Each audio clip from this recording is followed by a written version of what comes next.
Do you know the secret of the 1,000-year-old blessed tree that links the Qur'an and the Torah? In a strange passage from the Torah, a brother steals Allah's blessing with a fake meal and establishes the nation of Israel.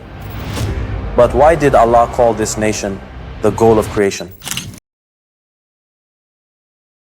Today we're going to explore one of the strangest, deepest, and yet least discussed topics, something rooted in history, the Torah, and divine promises. Our topic is the blessed tree, but not just in the literal sense. You may have heard that the Quran mentions a tree called Shajaratun Mubarakah, which means a blessed tree. But here's something interesting.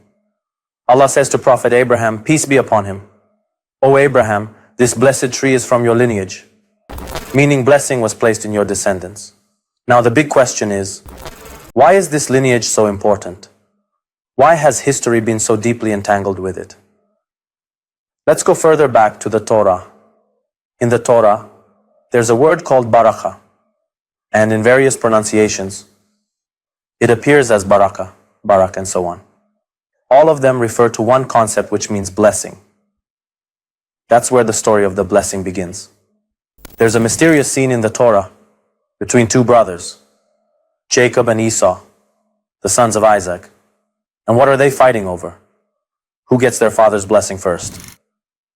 Interestingly, this story is in the original text of the Torah, not just its interpretations. In his old age, Prophet Isaac became blind. He intended to give the blessing to Esau, but their mother favored Jacob and made a plan. She told Jacob, kill a young goat, prepare a dish with lentils, put the goat's skin on your arms, because Esau is hairy, and go to your father. Jacob brings the food. Isaac touches him, thinking it's Esau. He gives the blessing. Jacob asks, so you gave the blessing to me? Isaac replies, yes, I did. Then Esau arrives with the real hunt and offers the food. Isaac says, you brought food twice? Esau answers, no, this is the first time. That's when Isaac realizes he made a mistake. But he says something shocking. There was only one blessing, and it's already given. And that's where the story of eliminating rivals begins. First, Ismail is set aside. Though in Islamic tradition, Ismail was the one meant for sacrifice, the Torah insists, no, it was Isaac. Then Esau is removed from the equation.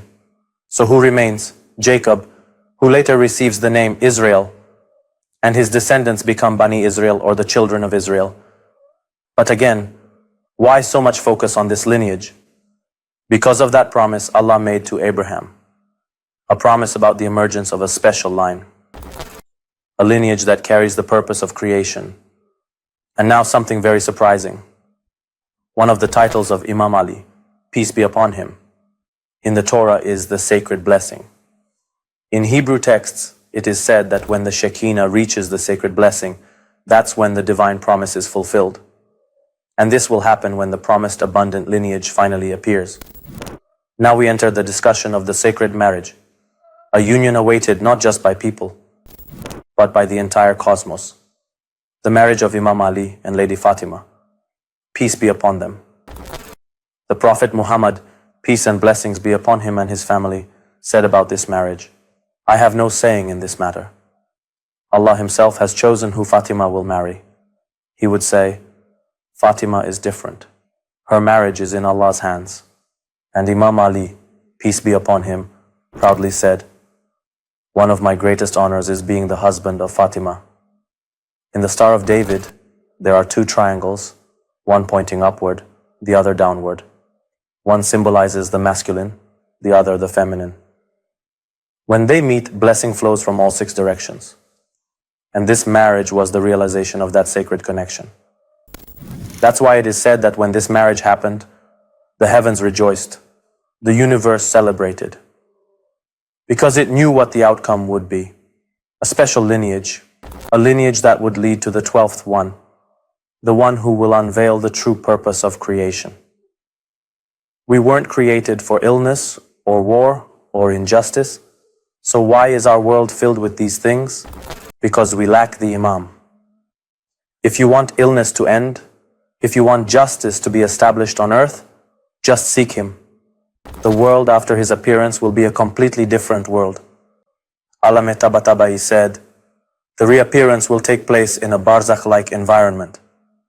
Not that it won't happen on earth, but the earth will be filled with people like the people of barzakh.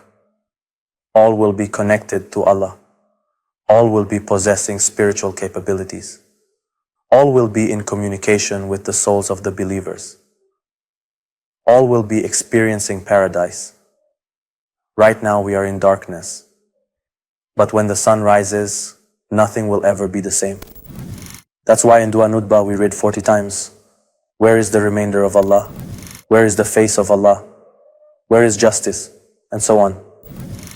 And this is my final words.